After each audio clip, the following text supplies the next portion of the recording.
welcome to the show. Glad you're here. We'd like to also welcome Scott Wilson of the Washington Post, their senior national correspondent focusing on California and the West, talking about California's defiance of immigration law. And the headline is, it's created a stark divide. That is certainly true. Scott, welcome. How are you? I'm doing great, thanks. Thanks for having me. Oh, it's our pleasure. So really enjoyed the article, and we'll have a link so people can find it easily. But you do a really nice job of drawing some really stark contrasts between certain counties in California and certain politicians, the way they see immigration and ICE and cooperation with law enforcement and the whole sanctuary state thing.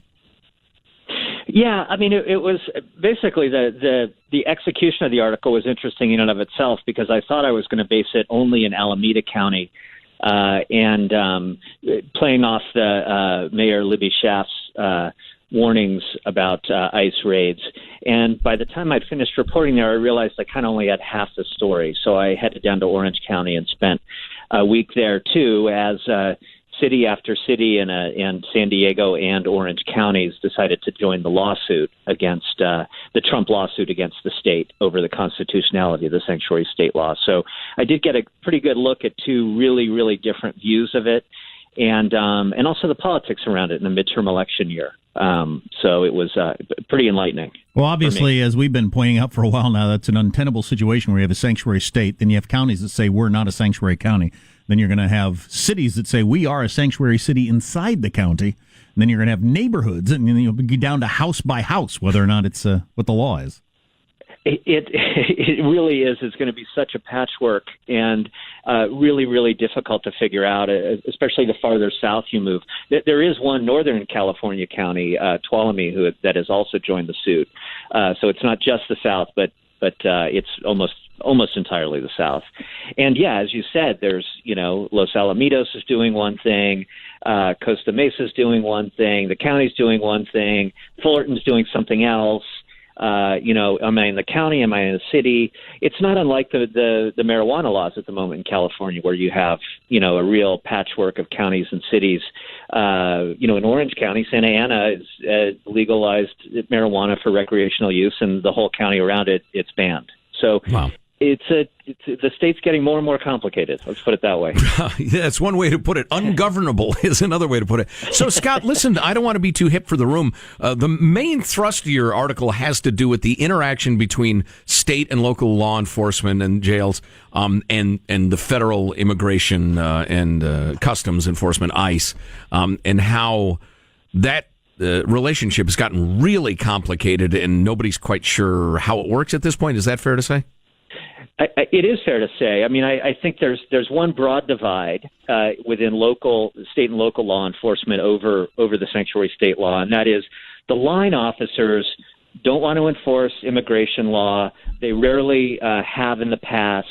They like the sanctuary state law in the sense that it does deter ICE from being in their neighborhoods more than they have been in the past.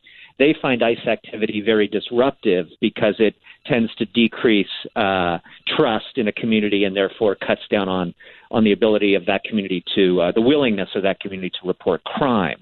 And they have seen big dips in crime reports up in Alameda County as a result really of just the national debate surrounding immigration at the moment.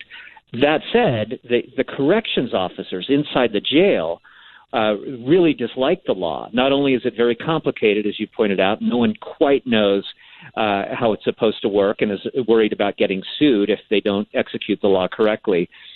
But corrections officers are also seeing a lot of people they think are very dangerous, undocumented immigrants that are walking out the door without their ability to talk with ICE about their release. And, where do these dangerous people go? They go back into communities of undocumented immigrants and commit crimes against them. So I quote an ICE agent, and they're saying California politicians say they want this law to protect everybody, but they're really first and foremost protecting criminal aliens. And it's a controversial thing to say, but it, in sounds some pretty ways, accurate. That's the perspective from the corrections officer point of view, at least. Of course, all these arguments could come to a screeching halt if the Supreme Court just all of a sudden says, this whole sanctuary thing is stupid. Well, and we've been calling for the soups to just, hey, let's jump on this now. Right. Let's not have years of insanity of the sort that we described and you've described. Come on, this is so clearly headed for the Supreme Court. Let's do it.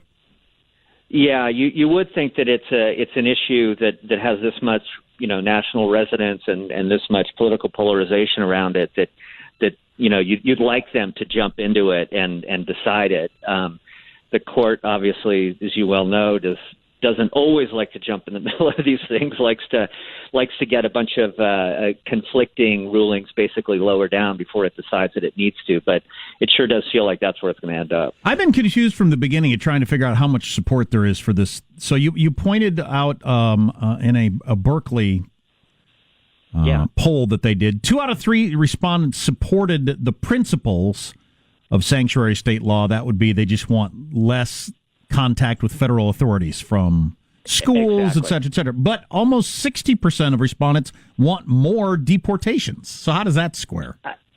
It doesn't, and I think it gets to, you all know California extremely well. It gets to this enduring, debate within the state over really the definition being drawn between legal and illegal immigration. And not only is that a racial and ethnic split, it's a split between, the Latino community itself. And, you all recall Proposition 187 in 1994.